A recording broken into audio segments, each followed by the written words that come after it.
எனக்கு அருமையான தேவ ஜனமே, இயேசுவின் நாமத்தில் உங்கள் யாவருக்கும் என் அன்பின் வாழ்த்துக்களை தெரிவித்துக் கொள்கிறேன். கர்த்தர் இந்த நாளுக்கென்று நமக்கு கொடுத்த வேத வசனத்தை எடுத்து பார்ப்போமா? 1 பேதுரு 5 அதில் 6வது வசனம், அதில் கடைசி பகுதியை மட்டும் நாம் எடுத்துக்கிறோம். அவருடைய பலத்த கைக்குள் அடங்கி இருங்கள். ஆண்டு இந்த நாளுக்கென்று நமக்கு கொடுக்கிற வேத வசனம், அவருடைய பலத்த கைக்குள் அடங்கி இருங்கள். எப்படி இயேசு கிறிஸ்து ஆண்டவர் தனக்கு சொன்ன நேரம் வரும் வரைக்கும் 30 வயது வரைக்கும் தன் தாய் தகப்பன் இடத்துல அடங்கி இருந்தாரோ, அதே போல உங்களுடைய காலங்கள் வரும் வரைக்கும் நீங்க தேவ சமூகத்துல அடங்கி இருக்க வேணும். எந்த காரியமானாலும் சரி, உங்க திருமண வயதானாலும் சரி, உங்களுடைய தொழிலானாலும் சரி, உங்களுடைய மேற்படிப்பானாலும் சரி, எந்த காரியமானாலும் சரி, என்னுடைய கரத்துக்குள்ள அடங்கி இரு.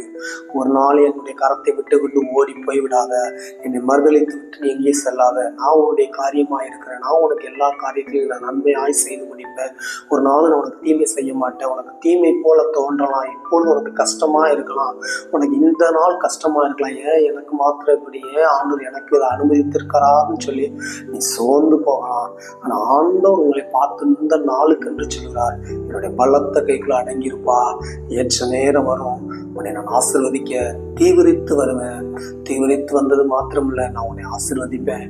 உன்னை ஆசீர்வதித்து உன்னை ஆசீர்வாதமாய் பல ஜனங்களுக்கு நான் உன்னை மாற்றுவேன்ப்பா அப்படின்னு சொல்லி ஆண்டவர் சொல்கிறார். இதே போலதான் தாவீது தன்னை ராஜாவாய் அபிஷேகம் பண்ணினதற்கு அப்புறம் கூட தன்னுடைய தகப்பன் சொன்னாருன்னு சொல்லி அவனுடைய அண்ணன்மார்களுக்கு போய் சாப்பாடு கொடுக்க போனது நிமித்தம் தான் அவனுடைய வாழ்க்கை மாறினது. உங்களை குறித்து கூட நீங்க சில வாக்குத்தத்தங்களை குறித்து அதிகமாய் நம்பிக்கை கொண்டு இருக்கலாம். ஆனா அந்த நம்பிக்கை ஒருவேளை தவறாயிருக்குமோ, ஆண்டவர் எனக்கு இந்த வார்த்தை தரலையோ, நான் ஆண்டவரை தானே நம்பினேன், இந்த வார்த்தையை நம்பினே, கர்த்தர் எனக்கு கொடுத்த வார்த்தைன்னு சொல்லி நீங்க நம்பி இருந்தா கூட அது நடக்கிறதுக்கும் இப்போ நீங்க நடக்கிறதுக்கும் சம்பந்தம் இல்லாமல் இருக்கலாம். ஆனா ஒரு நாள் வரும், அது சம்பந்தம் இல்லாததை தேவன் சம்பந்தம் கரெக்டா இதை நடத்தி முடிப்பார். பிசாசுக்கு தெரியாது இயேசுவை கொன்றால் எல்லாம் முடிந்தது என்று. ஆனால் அவனுக்கு தெரியாது, இயேசுவை மறித்து அவனுடைய தலையை நசுக்கி தேவன் உயிர்த்தெழுவார் என்று அவனுக்கு தெரியாது. அதே போலதான் உங்களுடைய வாழ்க்கையில் இன்றைக்கு நீங்க வேதனை பாடுகள் போவது உங்களுக்கு வேதனையா இருக்கலாம். பிற்காலத்தில் நீங்க சாட்சி ஆண்டவரை குறித்து பகிரும் பொழுது ஆண்டவரை குறித்து சொல்வீங்க, இயேசு என் வாழ்க்கையில் இப்படி செய்தார், யாருக்குமே நடக்காத அற்புதத்தை கர்த்தர் எனக்கு செய்தார்னு சொல்லி ஆண்டவரை குறித்து நீங்க மேன்மை பாராட்டுவீங்க. அதனால ஒரு நாள் சோர்ந்து போகாதீங்க, மனமடைந்து போகாதீங்க. எல்லாமே நன்மைக்கு ஏதுவாக தான் நடக்குது. அதனால நீங்க இருந்து வேதனைப்படுவதனால ஒன்றும் நடக்க போறதில்லை. அதனால சோர்ந்து போகாதீங்க, மனமடிஞ்சு போகாதீங்க. நான் உங்களுக்காக ஜெபிக்கிறேன். கர்த்தர் ஏற்ற காலத்தில் உங்களை உயர்த்துவார். ஆண்டவர் நம்பின பிள்ளைகள் ஆண்டவர் உயர்த்தாமல் இருந்ததே இல்லை. வர விருத்தி அடைந்தான் தாவீது, யோசேப்பு வர விருத்தி அடைந்தான். எல்லாரும் அவங்களை கண்டு ஆச்சரியப்படத்தக்க அளவுக்கு வாழ்க்கை ஆண்டு மாற்றினார்.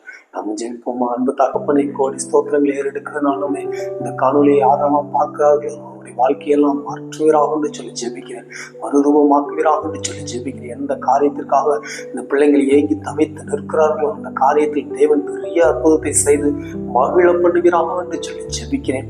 தேவனே, நான் நம்ப பண்ணின வசனத்தை என் வாழ்க்கையில உறுதிப்படுத்தும் என்று பக்தன் சொல்லுகிறானே என்னுடைய, அதே போல அந்த பிள்ளைகள் எந்தெந்த வாக்குத்தத்தங்களை நம்பி எதெல்லாம் எனக்கு தேவன் செய்வார் என்று நம்பிக்கையோடு காத்திருக்கிறார்கள், அந்த வாக்குத்தத்தங்களை நிறைவேற்றி மகிழ பண்ணுவீராக என்று சொல்லி ஜெபிக்கிறேன். பிள்ளைகள் காத்திருக்க நாட்களுக்கு பலனை கொடுப்பீராக என்று சொல்லி ஜெபிக்கிறேன். சத்துவம் இல்லாத பிள்ளைகளுக்கு சத்துவத்தை கொடுப்பீராக என்று சொல்லி ஜெபிக்கிறேன்.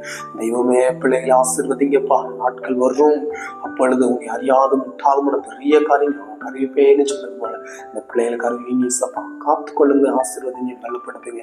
இயேசுவின் நாமத்தில் ஆசீர்வதித்து ஜெபிக்கிறேன் நல்ல பிதாவே. ஆமென், ஆமென். எனக்கு பிரியமான தேவ ஜனமே, ஒரு நாள் சோர்ந்து போகாதீங்க, ஒரு நாள் மனம் அடிஞ்சு போகாதீங்க. நல்ல தேவன் நன்மை மாத்திரம் நமக்கு செய்வார். சரிங்களா? கர்த்தருக்குள்ள அடங்கி இருப்பதுதான் நம்மளுடைய பலன். Okay, God bless you.